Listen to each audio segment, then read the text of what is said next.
Hey, what's up, Spencer? My name is Everybody and welcome back to my channel. If you've been watching my last few videos, then you probably know that I have quite a bit of anime that I started but never finished, and this one is no exception. I actually started watching this back in high school in the good old year of 2010. You see, back in my day, we couldn't just go on Crunchyroll or Netflix to watch anime. You either had to stay up until 11 p.m. to watch Toonami, just go with whatever happened to be on Funimation, or look up the 16-part episodes of Naruto on YouTube in 180 FPS. This is one of the ones that I would catch on Funimation at the end of school, and I loved watching it because for some reason it always made me feel so calm and relaxed.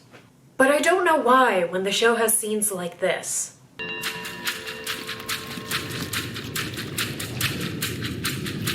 In honesty, it's probably because they use a lot of bells and stuff like that to do their music. They never do anything like super dramatic. So, if you haven't guessed, today we're talking about Mushishi. Everything in this world is connected to the light force, a river of light, and Mushishi are creatures who are made out of pure life force. Most people can't even see them, but the Mushi still affect humans in some very unusual ways. Ginkgo is a Mushishi, a person who specializes in Mushi and travels around the country helping people with their Mushi problems. Now the thing about the show is that it doesn't have a plot, and I don't mean in the same way like when I said that Over the Garden Wall doesn't have a plot. I mean that it literally does not have a plot. Each episode is a standalone story that focuses on the people who the Mushi are affecting, and Ginkgo, despite being the main character, is rarely ever the protagonist of these episodes. Instead, he ends up showing up later to help people with their problems. Sometimes he can help them, and sometimes he can't. Plenty of people die in this show, but it never is in a bloody or dramatic way, or in a way that really pulls at the heartstrings of the viewer. It all just feels so natural, like death is a part of life, which it is, and this anime fully shows that.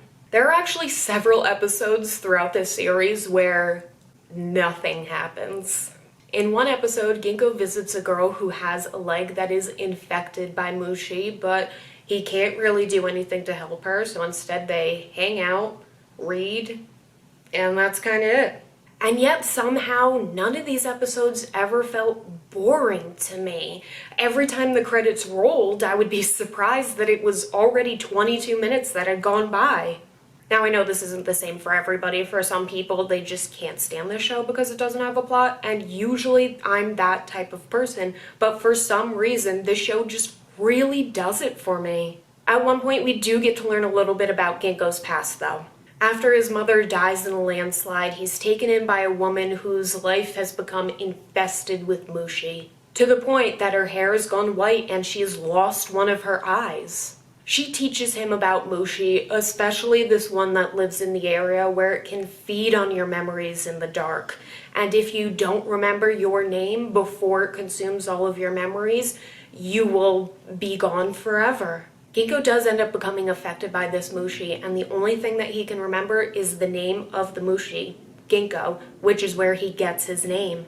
Because of his interactions with the Mushi, he completely forgets about his mother and the woman who took him in. His hair turns white and he loses one of his eyes, but this is the beginning of his journey as a Mushishi. Now, while I'm not going to talk about any episodes in particular, because like I said, they don't really affect each other in any way, I have to say that Season 1, Episode 19 is definitely my favorite episode.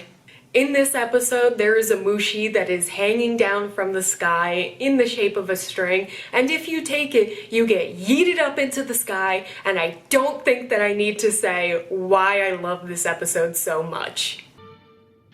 Is this seat taken?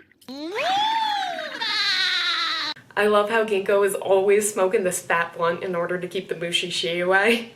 He even ends up hotboxing with this kid in order to keep the Mushi away from this one child. So Mushishi was originally published as a manga in Afternoon Season Zokan from 1999 to 2002 and would frequently make the list of top 10 selling weekly mangas. This show takes place across two 26-episode seasons, as well as having two specials and a movie. It also inspired a live-action movie in 2006, and a Nintendo DS game was created called Mushishi Amafuru Sato. This game focuses on catching a bunch of different Mushi, kind of like in Pokemon, but was only released in Japan. So that's kind of it for this video. I don't have a lot of thoughts on it, seeing as it doesn't have a plot or character development or anything, but I still really encourage you to go and check it out. For some people, it's probably going to be very difficult to try and watch because of these episodes, but it's always fun to try. Like, there is obviously a reason why it was consistently one of the top 10 best-selling manga every single week. So that's kind of it for the video. If you want more, make sure to like, comment, and subscribe. But besides that, stay safe, plant some milkweed for the monarch butterflies, and have a fantastic day. Bye!